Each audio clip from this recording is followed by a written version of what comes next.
Hello astro magic family, मैं Sneha Singh channel astro magic से आपका बहुत बहुत वेलकम करती हूँ। आज मैं ऐसी चीज़ पर टॉपिक लेके आई हूँ जो आप सबके लिए बहुत ज़रूरी है जानना, और आप में से बहुत लोग जानते भी होंगे, और अगर नहीं जानते हैं तो आज आपको एक बहुत अच्छा ज्ञान मिलने वाला है, जिसकी वजह से आप अपने लाइफ में अपने बच्चों का पढ़ाई और अपना स्वास्थ्य दोनों अच्छा कर पाएंगे। चलिए जानते हैं क्या है।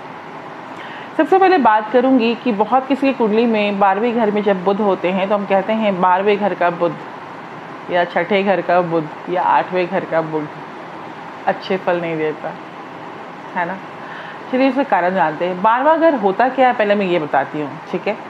12वां घर होता है लॉसेस का, हानि का, हॉस्पिटलाइजेशन का, जेल का, ठीक है।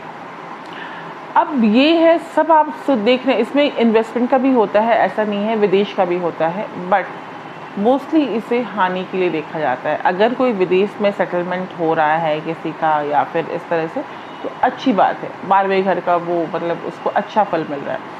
लेकिन अगर बुध 12वें घर में है तो ऐसा बच्चा पता है कैसा होता है, ऐसा बच्चा ऐसा होता है जो बिस्तर पर बैठ के ही पढ़ता है। उसको किताब कॉपी लेके मतलब चौकी पे पढ़ना उसे, या फिर उसको कुर्सी टेबल पे पढ़ना पसंद नहीं होता। ये सबसे बड़ी कमज़ोरी होती है। 12वां घर होता है बिस्तर का। बिस्तर मतलब होता है कि बिस्तर पे आप जब बैठते हैं तो आप रिलैक्सेशन के लिए, आप सोने के लिए जाते हैं, या फिर ये एक सैया सुख दिखाता है, या फिर ये आपको जब आप हॉस्पिटलाइज होते हैं तब आप बिस्तर पे लेटे रहते हैं। अब देखिए क्या होता है, जो बच्चे बिस्तर पे ही पढ़ते हैं वो जो भी पढ़ते हैं वो भूल जाते हैं। क्या आप इस चीज़ को रिलेट कर पा रहे हो? आप रिजोनेट कर पाएंगे कि मैं जो कह रही हूँ वो सच कह रही हूँ। जो भी बच्चे अगर आपका बच्चा बिस्तर पे पढ़ता है, बहुत पढ़ता होगा लेकिन उसका ध्यान भटक जाता है, आपको पता नहीं चलेगा, वो बिस्तर पे लिख रहा होगा, पढ़ रहा होगा, लेकिन उसका ध्यान होगा कि आज मम्मी किचन में कौन सी सब्ज़ी बना रही है, आज मम्मी पनीर की सब्ज़ी बना रही है, या फिर आज घर में मिठाइयाँ बन रही हैं, ठीक है। जब थोड़ी बड़ी लड़की होगी जो कॉलेज जाती है, वो ये सोचेगी कि कल मैं कौन सी ड्रेस पहन के जाऊँ, आज मेरी फ्रेंड का ड्रेस बहुत अच्छा था, तो ध्यान भटक जाता है, बच्चों का ध्यान नहीं लग पाता। जब हम कुर्सी टेबल में ऐसे बैठते हैं तो हमारे जो चक्र होते हैं, जो 7 चक्र हम कहते हैं, जो बहुत सारे चक्र में 7 मेन चक्र हैं, वो सारे अलाइन हो जाते हैं, 1 2 3, ठीक है ना, ऐसे ऐसे करके सारे अलाइन हो जाते हैं। और सोए में वो ऐसे सोए स्टेट में होते हैं। तो आप जब रात में भी सोते तो आपके चक्र ऐसे भी वो सुप्त पोजीशन में रहते हैं, उनको जगाना पड़ता है, अवेकनिंग ऑफ चक्र, ठीक है। तो बच्चे जब भी बैठे रहेंगे तो उनके पूरा वो ध्यान यहाँ से लेके दिमाग तक आएगा और वो चीज़ें उनको याद रहेंगी। लेकिन जब वो बिस्तर में पढ़ेंगे उन्हें वो चीज़ें याद नहीं रहेंगी। तो इस चीज़ का ख्याल करें बहुत। अगर आपका बच्चा अगर बिस्तर में पढ़ता तो कोशिश कीजिए उसको टेबल कुर्सी पे पढ़ाने की। इस कंडीशन में आपका बच्चा बहुत अच्छी से चीज़ों को याद रख पाएगा। चलिए अब दूसरी बात करते हैं। बहुत लोग बिस्तर पे खाते हैं। आपने सुना होगा हमारी दादी ऐसे, अरे बिस्तर पे खाओगे भी बीमारी लेके आओगे। क्या ये सच है? पूर्णतः सच है। क्यों? क्योंकि मैंने बताया हॉस्पिटल, लॉसेस, हानि, 12वां घर बिस्तर पे। तो जब आप नुकसान होगा, लॉस होगा, मतलब आपके शरीर का लॉस होगा। आप बिस्तर पे जब बैठ के अजीब तजीब पोज में खाते हो या बैठ के जैसे तैसे पोस्चर में खाते हो, तो वो होता है हॉस्पिटलाइजेशन का। तो आपको कहाँ पहुँचाता है? एक दिन में नहीं पहुँचाएगा, धीरे धीरे धीरे धीरे। आप बहुत सारे बच्चों को देखते होंगे, माँ को देखते होंगे, बिस्तर बैठा के खाना खिलाती हैं। मत खिलाइए, सोफा पे बिठाइए, कुर्सी पे बिठाइए, नीचे बिठाइए। सबसे अच्छा खाने का तरीका है, खाना हमेशा आपकी आप जो बैठते हैं ना, आपके लैप, आपके गोद से हमेशा ऊपर होनी चाहिए, चौकी पे खाना चाहिए। तो आजकल तो वो सिस्टम बहुत घर में ख़त्म हो गया है। डाइनिंग टेबल पे खाइए, अगर वो भी नहीं है तो टेबल कुर्सी पे बैठ के खाइए, लेकिन बिस्तर मत खाइए, क्योंकि बिस्तर आपको धीरे धीरे आपको 12 घर ऐसा एक्टिवेट करेगा। और नेगेटिव सेंस में 12 घर बोलते हैं, फॉरेन सेटलमेंट का भी होता है और इन्वेस्टमेंट का भी होता है। लेकिन बहुत लोग का देखते होंगे कि लॉस हो गया, वो यही 12 घर लॉस देता है। अगर आप बिस्तर पे खाते हैं तो आप अपने 12वें घर को एक्टिव कर देते हैं और हॉस्पिटल जाने की नौबत आती है।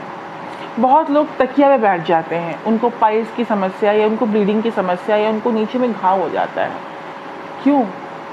क्योंकि आप क्या कर रहे हैं, सर की चीज़ों को आप उसमें वहाँ बैठ रहे हैं, तो वो आपको ब्लिस्टर या आपको घाव देता है। तो कुछ ऐसी चीज़ें हैं जो हमारे पुराने लोग बोलते थे, पर आज के लोग बोलते हैं अरे ये तो ऐसे ही लोग बोलते हैं। ऐसे नहीं बोलते हैं, उनके पीछे का तत्व भले आपको ना बता पाएँ, क्योंकि उनको भी वो ज्ञान नहीं है। उन्होंने अपने माँ बाप से सीखा, फिर उन्होंने पास ऑन किया, उन्होंने अपने माँ बाप से सीखा, फिर पास ऑन किया। लेकिन रीज़न ज्योतिष में ये है कि अगर आप खाते हो बिस्तर पे, तो बारहवां घर आपको हॉस्पिटल पहुंचाने के लिए बिल्कुल रेडी है, क्योंकि आपने अपना 12वें घर को एक्टिवेट कर दिया है। अब ये डिपेंड करता है। और जो किताब की बातें मैं कर रही हूँ वो है मर्क्यूरी, बुध। बुध होता है हमारे इंटेलिजेंस, बुध होता है हमारी राइटिंग, बुध होता है हमारा किताब, बुध होता है हमारा कलम। तो अगर आप इसको नेगेटिव एनर्जी में डालेंगे, अगर आप बिस्तर पे रख के इसको करेंगे, जो 12वां घर बिस्तर होता है, हमारा बेड 12वां घर का 12वां भाव जो बोलते हैं लॉसेस का, तो आप हालांकि सैया सुख भी हम यहीं से देखते हैं, चाहे पैरेट कपल का देखते हैं तो वो यहीं से देखते हैं, ठीक है। तो ये सुख नहीं मिलता है। अगर आप वहाँ पे पढ़ना शुरू करते हैं तो आपका मर्क्यूरी खराब हो जाता है, आपकी बहन से रिश्ते खराब हो जाएंगे, आपके ननद से रिश्ते खराब हो जाएंगे, आपकी बुआ से रिलेशन खराब हो जाएगा। ये बुध का खराबी दिखाता है। तो ये चीज़ें होने लगती हैं। तो इसको आप कोशिश कीजिए कि बिस्तर पे ना पढ़ें, क्योंकि किताब, कॉपी, कलम सारी चीज़ें मर्क्यूरी बुध का होता है, और बुध 12वें घर का इफ़ेक्ट देता है। तो ये इफ़ेक्ट ख़राब देगा, इसीलिए हमेशा कोशिश कीजिए। हालांकि कुछ कुंडली में ये विदेश भी भेजता है, तो विदेश जाने वाला, ऐसे जो 12वें घर के जो जातक होते हैं उनको विदेश लिखा रहता है कि वो विदेश में कुछ करेंगे। विदेश मतलब अगर आप नॉर्थ में हैं तो, अगर आप नॉर्थ इंडिया में हैं तो आप साउथ इंडिया में जाके कोई काम करोगे, या फिर बहुत सात समंदर पार करोगे। That depends upon your personality और आपका कुंडली, आपका वो डिग्री कि आप कितने डिग्री पे हो, उसके हिसाब से आपका वो कुंडली काम करती है। बट आप उसके अच्छे इफेक्ट लो, आप फॉरेन सेटलमेंट का इफेक्ट लो, लेकिन आप हॉस्पिटलाइजेशन का इफेक्ट मत लो, आप भूलने का इफेक्ट मत लो। क्योंकि जब भी आप किताब, कॉपी आप बिस्तर पे रखेंगे तो आप चीज़ों को भूल जाएंगे, वो आपके लिए हानिकारक है, आपके मार्क्स अच्छे नहीं आएंगे, आपकी पढ़ाई को हैम्पर होगा, और खाना खाएंगे तो आप बीमार पड़ेंगे, हॉस्पिटल जाएंगे। तो इन सारी चीज़ों से बचने की ज़रूरत है, और इनसे बचिए। अगर 12वें घर में बुध है तो बिल्कुल नहीं पढ़िए अपने बिस्तर पे, कॉपी किताब लेके बैठिए बिल्कुल चेयर या कुर्सी पे। खाना खाने का ही मैंने बताया कि ऐसे बैठ के खाना खाते हैं, हम खाने को प्रणाम करते हैं फिर खाना खाते हैं। अगर आप बिस्तर पे खाते हैं तो धीरे धीरे आप बीमार हो जाते हैं। बहुत एक बार ऐसे ही 2-3 बार मुझे फ़ोन आया, जैसे कि हमारे बच्चे बहुत बीमार हो जाते हैं, और वो जितनी माएँ हैं वो सारे अपने बच्चे को बिस्तर पे बिठा के खिलाती हैं और बोलती हैं हमारा बच्चा बीमार पड़ जाता है, कोई उपाय बताइए। बिस्तर पे बिठा के मत खिलाइए बच्चों को, ज़मीन में बिठा के खिलाइए, वो बहुत अच्छा फल मिलता है। वाह, धरती माँ, मंगल का अच्छा प्रभाव मिलता है। ऐसे प्रभाव लीजिए। ज्योतिष कभी भी गलत सलाह नहीं देता है या गलत बात नहीं बोलता। हाँ, कुछ लोग हैं जो इसको भ्रमित कर देते हैं कुछ लोगों के मन में, या कुछ लोग अपने से जिनको ज्ञान नहीं है वो भ्रमित हो जाते हैं, लेकिन ज्योतिष आपको सही मार्ग दिखाता है। तो ये ज्योतिष की चीज़ें हैं जो मैंने आपको बताई, लाभ उठाइए।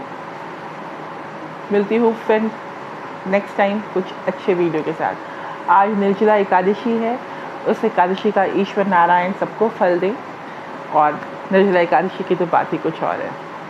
कभी एकादशी की भी बात करेंगे। एकादशी करने से बहुत अच्छे फल मिलते हैं, और विष्णु भगवान उस इंसान पे बहुत मेहरबान, उनकी पूरी मतलब उसके सर पे उनका हाथ होता है जो एकादशी करते हैं, क्योंकि प्रभु को आना ही पड़ता है। कि प्रभु का सबसे